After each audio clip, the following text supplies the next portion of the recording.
ஓம் ஸ்ரீ சாயிநாதாய நமஹ. அத்தியாயம் 6. குருவின் கைத்தீண்டலினால் ஏற்படும் பயன். ஸ்ரீ ராமநவமி திருவிழா, அதன் ஆரம்பம், மாறுதல்கள் முதலியன. மசூதி பழுது பார்த்தல். ராமநவமி திருவிழாவையும் மசூதி பழுது பார்த்தலையும் பற்றி விவரிப்பதற்கு முன்னால் சத்குருவை பற்றி முன்னோடி குறிப்புகள் சிலவற்றை ஆசிரியர் கீழ்கண்டவாறு கூறுகிறார். குருவின் கைத்தீண்டலினால் ஏற்படும் விளைவு. எங்கே உண்மை அல்லது சத்குரு வழிகாட்டியாக இருக்கிறாரோ அங்கே இவ்வுலக பெருங்கடலுக்கு அப்பால் நம்மை பத்திரமாகவும் எளிதாகவும் அவர் நிச்சயம் அழைத்துச் செல்வார். சத்குரு எனும் சொல்லானது நமது மனதிற்கு சாய்பாபாவை கொணர்கிறது.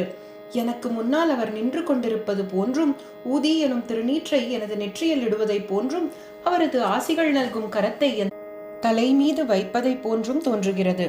எனது இதயம் மகிழ்ச்சியால் நிரம்புகிறது. அன்பு எனது கண்களில் இருந்து பொங்கி வழிகின்றது. குருவின் கரம் தீண்டலின் சக்தியானது வியக்கத்தக்கதாகும்.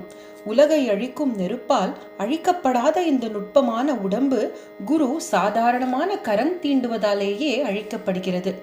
முந்தைய பல பிறவிகளில் உண்டான பல பாவங்களும் சுத்தமாக அடித்துச் செல்லப்படுகின்றன. மதங்கள் கடவுளை பற்றிய பேச்சுக்களை கேட்டவுடனேயே சஞ்சலப்படுபவர்களின் பேச்சு கூட அமைதியடைகிறது. சாய்பாபாவின் சந்திரரூபத்தை பார்த்தாலே மகிழ்ச்சியால் நமது தொண்டை அடைக்கிறது. கண்ணீர் வெள்ளம் பெருக்கெடுக்கிறது. உணர்ச்சிகள் உள்ளத்தை வெல்கின்றன. நானே பிரம்மம் எனும் உணர்வை அது எழுப்பி விடுகிறது. தன்னை அறிதலின் ஆனந்தத்தை ஸ்தாபிக்கிறது. நான் நீ எனும் வேறுபாட்டை கரைத்து அவ்வப்போதே நம்மை உச்சத்துடன் ஒன்றாக்குகிறது. புனித நூல்களை யான் பயிலத் தொடங்கும் தோறும் ஒவ்வொரு அடியிலும் எனது சத்குருவால் ஞாபகமூட்டப்படுகிறேன். சாய்பாபாவே ராமனும் கிருஷ்ணனும் ஆகி என்னை அவரின் கதைகளை கேட்கச் செய்கிறார். உதாரணமாக, நான் பாகவதம் கேட்கத் தொடங்கும் முன்பாக தலையிலிருந்து கால்வரை சாய்பாபா கிருஷ்ணராகி விடுகிறார். அவரே பாகவதத்தையோ உத்தவ கீதையையோ பரமாத்மா தன் சீடர் உத்தவருக்கு அளித்த உபதேசங்கள் போல் மக்களின் நன்மைக்காக பாடுகிறார் என்றும் நினைக்கிறேன். நான் உரையாடத் துவங்கும் பொழுது உடனே சாய்பாபாவின் கதைகள் உரிய விளக்கங்கள் தருவதற்கு ஏதுவாக என் நினைவிற்கு வருகின்றன. எதையாவது நான் எழுதத் தொடங்கும் பொழுது சில வார்த்தைகளையோ சில வாக்கியங்களையோ என்னால் எழுத முடியாது. ஆனால் அவராகவே என்னை எழுதச் செய்யும் பொழுது நான் எழுதுகின்றேன், எழுதிக்கொண்டே இருக்கின்றேன். அதற்கோர் முடிவில்லை. சீடரின் அகங்காரம் தலையெடுக்கும் பொழுது அவர் தமது கரங்களால் அதை கீழே அழுத்தி தமது சக்தியை கொடுத்து அவனது குறிக்கோளை எய்தும்படி செய்கிறார். இவ்வாறாக திருப்திப்படுத்தப்பட்டு ஆசீர்வதிக்கின்றார். சாயின் முன்னால் எவன் சாஷ்டாங்க சரணம் செய்து தனது இதயத்தையும் உயிரையும் அவரிடம் சமர்ப்பிக்கிறானோ அவன் வாழ்க்கையின் 4 முக்கிய குறிக்கோளாகிய அறம், பொருள், இன்பம், வீடு இவைகளை எளிதில் அடைகிறான். கர்மம், ஞானம், யோகம், பக்தி என்ற 4 வழிகள் நம்மை தனித்தனியே கடவுளிடம் இட்டுச் செல்கின்றன. இவைகளில் பக்தி வழி முட்கள், பள்ளங்கள், படுகுழிகள் நிறைந்ததாயும் எனவே கடப்பதற்கு மிகவும் கடினமாகவும் இருக்கிறது. ஆனால் நீங்கள் சாயையே சார்ந்து குழிகளையும் முட்களையும் விலக்கி நேராக நடப்பீர்களானால் அது உங்களை குறிக்கோளிட அழைத்துச் செல்கிறது. இவ்வாறாக சாய்பாபா நிச்சயம் கூறுகிறார். அந்தர்யாமியாயிருக்கிற பிரம்மத்தை பற்றியும் இவ்வுலகத்தை படைத்த அவரின் சக்தியை பற்றியும் அவ்வாறு உண்டாக்கப்பட்ட உலகத்தை பற்றியும் தத்துவம் பேசி இவை 3 முடிவில் ஒன்றே என்றும் எடுத்துரைத்த பின்னர் பக்தர்களின் நலனுக்காக உத்திரவாதம் அளிக்கும் கீழ்கண்ட சாய்பாபாவின் மொழிகளை ஆசிரியர் கூறுகின்றார். உணவு, உடை இவற்றை பொறுத்தமட்டில் வறுமையோ இல்லாமையோ எனது அடியவர்களின் வீட்டில் இருக்காது.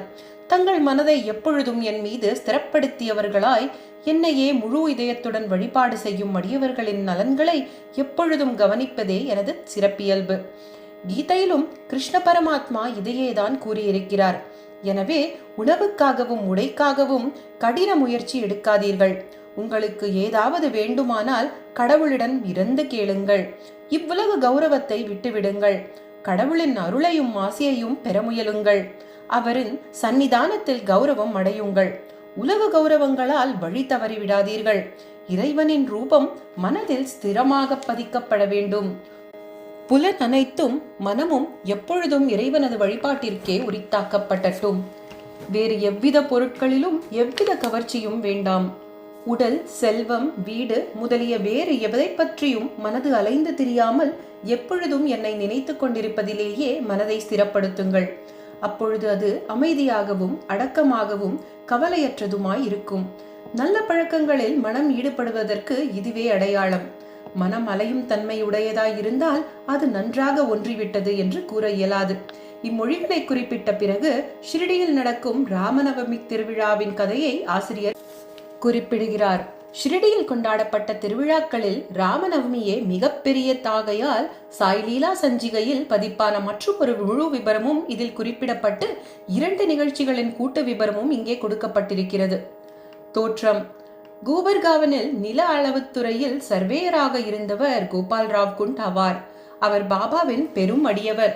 அவருக்கு 3 மனைவிகள் இருந்தும் ஒரு குழந்தையும் இல்லை. சாய்பாபாவின் அருளால் அவருக்கு ஒரு ஆண் குழந்தை பிறந்தது. அந்த மகிழ்ச்சியினால் 1897 அவருக்கு ஒரு திருவிழா அல்லது உருஸ் கொண்டாடும் எண்ணம் உதித்தது. தாத்யா பாட்டில், தாதா கோதே பாட்டில், மாதவ்ராவ் தேஷ்பாண்டே போன்ற மற்ற ஷிரடி அடியவர்களிடம் கோபால் ராவ் தனது எண்ணத்தை வெளியிட்டார். அவர்கள் எல்லோரும் இந்த யோசனைக்கு உடன்பட்டு சாய்பாபாவின் அனுமதியையும் ஆசையையும் பெற்றனர். இவ்விழாவை கொண்டாடுவதற்கு கலெக்டரின் அனுமதி பெறுவதற்கு விண்ணப்பம் செய்யப்பட்டது. ஆனால் கிராம குல்கர்னி திருவிழா நடத்துவதற்கு எதிரிடையாக தகவல் கொடுத்ததால் அனுமதி மறுக்கப்பட்டது. ஆனால் சாய்பாபா அதை ஆசீர்வதித்திருப்பதால் அவர்கள் மறுபடியும் முயன்று முடிவாக வெற்றி பெற்றனர்.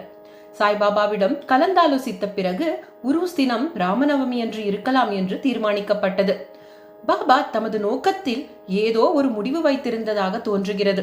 அதாவது ராமநவமி, உருஸ் என்ற 2 திருவிழாக்கள் அல்லது பண்டிகைகளை ஒன்றாக இணைப்பதென்பது இந்து முஸ்லிம் ஆகிய 2 சமூகத்தினரையும் ஒற்றுமைப்படுத்துவதற்காக ஆகும்.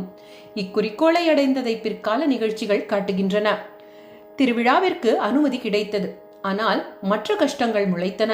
ஷிரடி ஒரு கிராமம். அங்கு தண்ணீர் பஞ்சம் இருந்தது. ஷிரடியில் 2 கிணறுகள் இருந்தன. உபயோகப்படுத்திய ஒரு கிணற்றில் நீர் வற்றிவிட்டது. மற்றும் ஒரு உப்பு தண்ணீராக இருந்தது. இந்த உப்பு தண்ணீரானது சாய்பாபா மலர்களை வீசியதின் மூலம் இனிமை பொருந்தியதாக மாற்றப்பட்டது. இக்கிணற்று தண்ணீர் போதாமையால் நெடுந்தூரத்திலிருந்து தோல் சாக்குகளில் கிணற்றிலிருந்து தண்ணீர் கொண்டு வருவதற்காக தாத்யாபாட்டில் ஏற்பாடு செய்ய வேண்டியிருந்தது. தற்காலிக கடைகள் கட்டப்பட்டு மல்யுத்த சண்டைக்கு ஏற்பாடும் செய்யப்பட்டிருந்தது.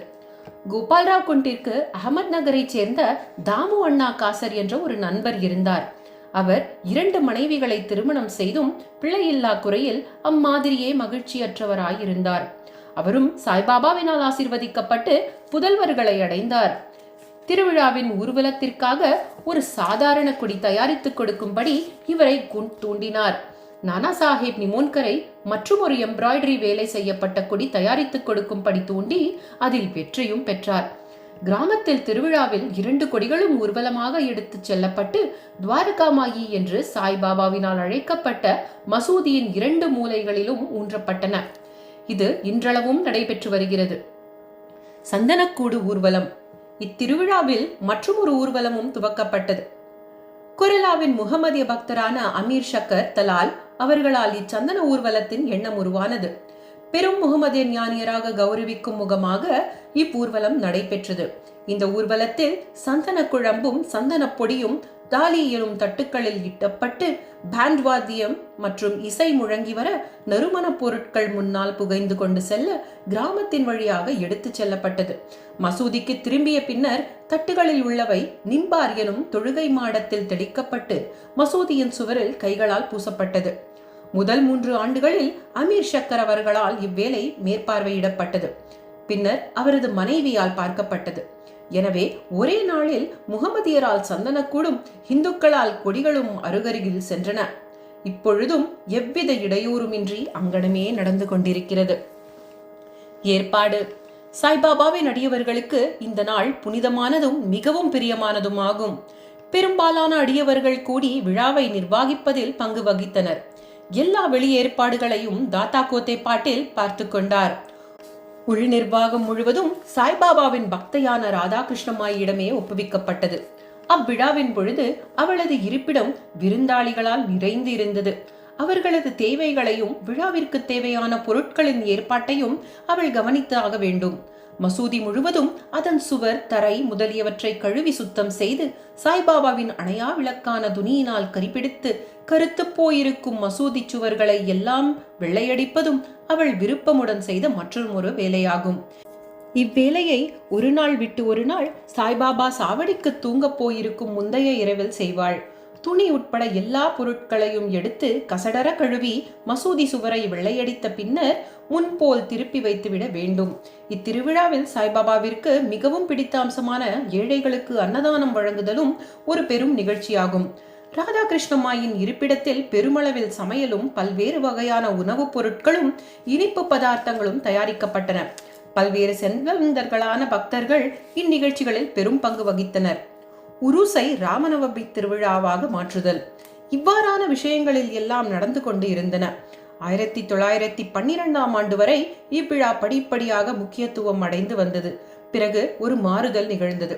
அந்த ஆண்டு கிருஷ்ணராவ் ஜாகேஸ்வர் பீஷ்மா அமராவதியை சேர்ந்த தாத்தா சாஹேப் கபர்டேயுடன் திருவிழாவிற்கு வந்து முந்தைய தினம் தீக்ஷித்வாதாவில் தங்கியிருந்தார். அவர் தாழ்வாரத்தில் படுத்துக் கொண்டிருந்த பொழுது லக்ஷ்மண் ராவ் என்ற காக்கா மகாஜனி மசூதிக்கு பூஜை சாமான்களுடன் போய்கொண்டு இருந்தார். அப்பொழுது பீஷ்மாவுக்கு ஒரு புது எண்ணம் தோன்றியது. அவர் காக்காவை நோக்கி பின்வருமாறு கூறினார்.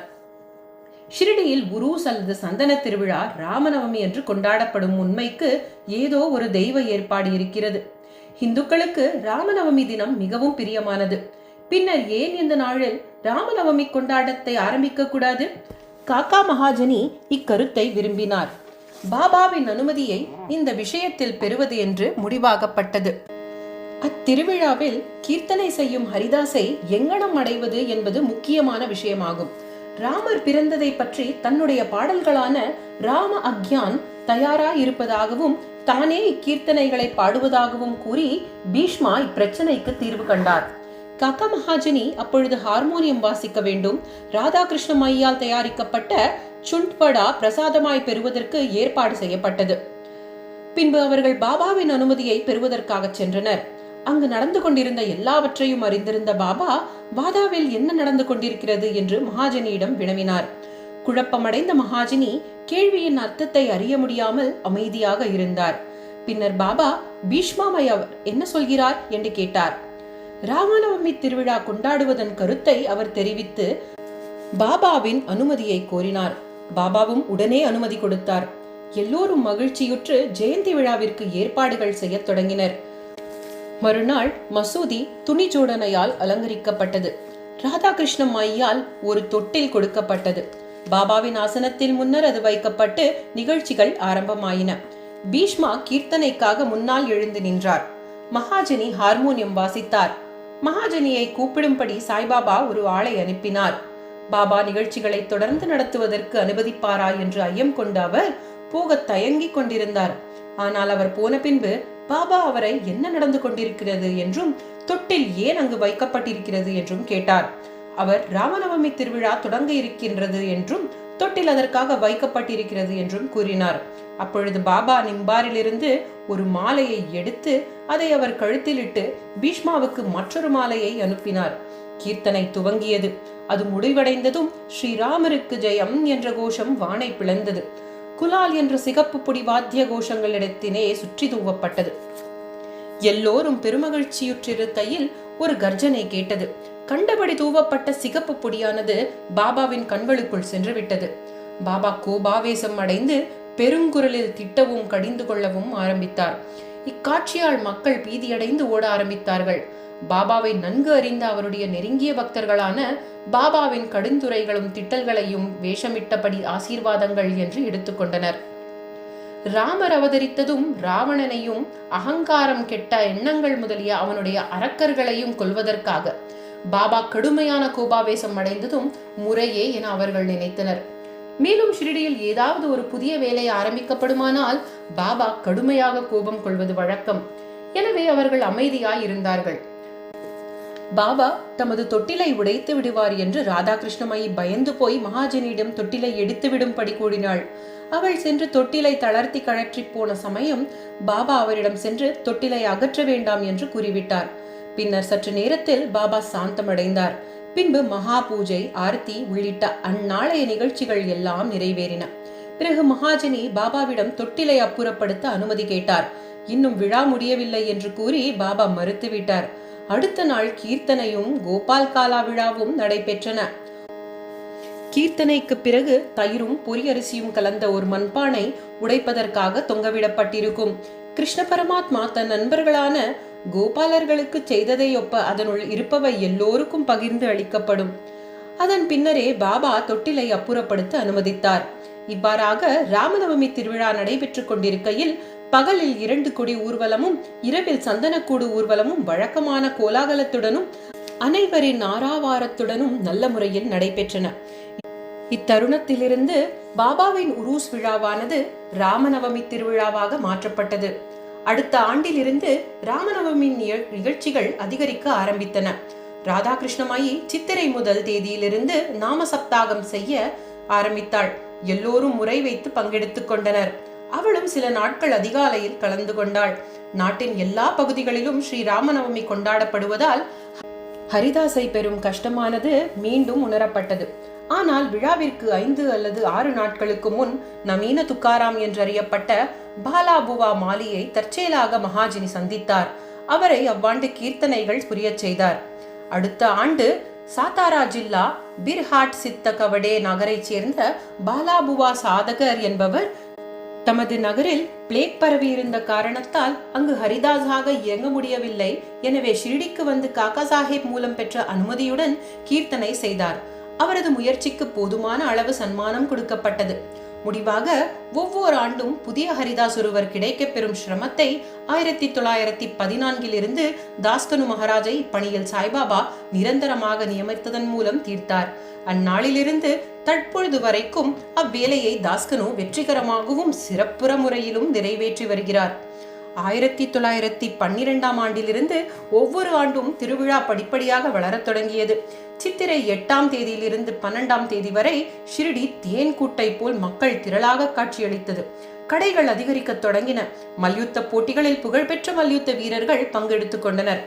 முன்னை விட பெரிய அளவில் ஏழைகளுக்கு உணவு அளிக்கப்பட்டது. ராதாகிருஷ்ணமாயின் பேருழைப்பு ஷிரடியை ஒரு சம்ஸ்தானமாக்கியது. அதற்கு தேவையான பொருட்கள் சேர்க்கப்பட்டன. ஓர் அழகான குதிரை, பல்லக்கு, ரதம், வெள்ளி பொருட்கள், பாத்திரங்கள், பானைகள், வாளிகள், படங்கள், முகம் பார்க்கும் கண்ணாடிகள் முதலியவை அன்பளிப்பாக சமர்ப்பிக்கப்பட்டன. இங்கனம் தமக்காக உள்ள பொருட்கள் எல்லாம் ஏராளமாக அதிகரித்த போதிலும் சாய்பாபா அவைகளை எல்லாம் மதிக்காது தமது எளிமையை முன்பை போலவே பாதுகாத்து வந்தார். 2 ஊர்வலங்களிலும் இந்துக்களும் முகமதியர்களும் ஒன்றாக வேலை செய்து வந்தும் அவர்களிடையே இதுவரை எவ்வித சச்சரவோ இடையூறோ இருந்ததே இல்லை. ஆரம்பத்தில் 5000 முதல் 7000 மக்கள் வரை கூடுவது வழக்கமாக இருந்தது. ஆனால் அவ்வெண்ணிக்கை சில ஆண்டுகளில் 75000ஆக அதிகரித்தது. எனினும் குறிப்பிட்டு சொல்லத்தக்க விதத்தில் எவ்வித தொத்து வியாதியோ கலகமோ கடந்த பல ஆண்டுகளாக ஏற்பட்டதே இல்லை. மசூதி பழுது பார்த்தல். கோபால்ராவ் குண்டிற்கு மற்றும் ஒரு முக்கிய எண்ணமும் உதித்தது. உருஸ் அல்லது சந்தனக்கூடு விழாவை அவர் தொடங்கியதை போன்றே மசூதியை தாம் ஒழுங்குபடுத்த வேண்டும் என்று எண்ணினார். எனவே பழுது பார்க்க கற்களை சேகரித்து அதன் பங்குகளை சமப்படுத்த செய்தார். ஆனால் இப்பணி அவருக்கு அளிக்கப்பட்டதல்ல. இது நானா சாஹேப் சந்தோர்கருக்கும் தாழ்வாரத்தின் வேலை காக்கா சாஹேப் தீக்ஷித்திற்கும் ஒடுக்கப்பட்டிருந்தது. ஆனால் முதலில் பாபா இவ்வேலைகளை செய்ய அவர்களுக்கு அனுமதி அளிக்க மனமில்லாதவராய் இருந்தார். ஆனால் மஹல்சாபதி என்ற உள்ளூர் அடியவரின் குறுக்கீட்டால் அவர்களுக்கு அனுமதி கிடைத்தது. மசூதியில் ஒரே இரவில் தாழ்வாரப்பணி முடிவடைந்ததும் பாபா தமது வழக்கமான ஆசனமான சாக்குத்துண்டை விட்டொழித்து தாம் அமர்வதற்கென ஒரு சிறு ஆசனம் அமைத்துக் கொண்டார். 1911 சபா மண்டபம் பெரும் உழைப்புடனும் கடின முயற்சியுடனும் ஒழுங்குபடுத்தப்பட்டது. மசூதிக்கு முன்னால் இருந்த திறந்த வெளியானது சிறியதாகவும் அசௌகரியமுள்ளதாகவும் இருந்தது. காக்கா சாஹேப் தீக்ஷித் அதை விசாலப்படுத்தி அதற்கு மேற்கூரை போட விரும்பினார். பெரும் செலவில் இரும்பு தூண்கள், கம்பங்கள், துணிகள் முதலியவற்றை வரவழைத்து வேலையை ஆரம்பித்தார். இரவில் எல்லா அடியவர்களும் கடினமாய் உழைத்து கம்பங்களை ஊன்றினார்கள். ஆனால் மறுநாள் காலை சாய்பாபா சாவடியிலிருந்து திரும்பி வந்தபோது எல்லாவற்றையும் வேருடன் பிடுங்கி வெளியே எறிந்தார். ஒரு முறை இவ்வாறு நிகழ்ந்தது. அவர் மிகவும் உணர்ச்சி வசப்பட்டு ஒரு கம்பத்தை ஒரு கையில் பிடித்துக்கொண்டு அதை அசைத்து வெளியே எடுக்க ஆரம்பித்து மற்றொரு கையால் தாத்யா பாட்டீலின் கழுத்தை பற்றினார். தாத்யாவின் முண்டாசை வலித்து பற்றி அழிந்து ஒரு நெருப்பு குச்சியை கொளுத்தி அதை பற்ற வைத்து குழியில் தூக்கி எறிந்தார். அச்சமயத்தில் பாபாவின் கண்கள் எரியும் நெருப்பு துண்டம் போல் இருந்தன. ஒருவருக்கும் அவரை பார்க்க தைரியம் இல்லை. எல்லோரும் பயங்கரமாக அஞ்சினார்கள். பாபா தமது பையிலிருந்து ₹1 எடுத்து அதை ஒரு புனித நிகழ்ச்சியின் நிவேதனம் போல் அங்கே விட்டெறிந்தார். தாத்யாவும் மிகவும் பயந்து போனார். யாருக்கும் தாத்யாவுக்கு என்ன நிகழப் போகிறது என்பது தெரியவில்லை. ஒருவருக்கும் தலையிட தைரியமும் இல்லை. பாபாவின் குஷ்டரோகி அடியவரான பகோஜி ஷிண்டே என்பவன் கொஞ்சம் முன்னேற துணிந்தான். ஆனால் அவன் பாபாவால் தள்ளப்பட்டான். மாதவராவுக்கு அதை போன்ற மரியாதையே கிடைத்தது. அவர் கற்களால் அடிக்கப்பட்டார். ஆனால் சிறிது நேரத்திற்கு பின் பாபாவின் கோபம் தணிந்து குளிர்ந்தது. கடைக்காரனிடம் ஆள் அனுப்பி பூவேலை செய்த ஒரு முண்டாசு வாங்கி வரச் செய்து தாத்யாவிற்கு ஒரு சிறப்பான கௌரவம் செய்வதைப் போல் தாமே அவர் தலையில் கட்டிவிட்டார். பாபாவின் இவ்வினோத குணத்தை கண்டு எல்லோரும் ஆச்சரியத்தால் தாக்கப்பட்டனர். அவ்வளவு வேகமாக பாபாவை கோபமடைய செய்தது எது? தாத்யா பாட்டீலுக்கு உதை கொடுக்கும்படி செய்தது எது? அவரது கோபம் அடுத்த வினாடியே தணிந்தது எப்படி என்பதை அவர்கள் எல்லோரும் அறிந்து கொள்ள இயலவில்லை. சில வேளைகளில் பாபா மிகவும் அமைதியாகவும் மௌனமாகவும் இருந்தார். இனிமையான விஷயங்களை அன்புடன் பேசினார். பின்னர் உடனே சின்ன காரணம் இருந்ததோ இல்லாமலோ கோபாவேசம் அடைந்தார். அத்தகைய பல சம்பவங்களை இங்கே கூறலாம். ஆனால் எனக்கு எதை சொல்வது எதை விடுவது என்று தெரியவில்லை. எனவே அவைகளை எனக்கு தோன்றிய போது கூறுகிறேன். அடுத்த அத்தியாயத்தில் பாபா ஒரு முகமதியரா ஹிந்துவா எனும் வினா எடுத்துக் கொள்ளப்படும். அவரின் யோக பயிற்சி, சக்தி மற்றும் பல விஷயங்களும் விவரிக்கப்படும். ஸ்ரீ சாயியை பணிக. அனைவருக்கும் சாந்தி நிலவட்டும்.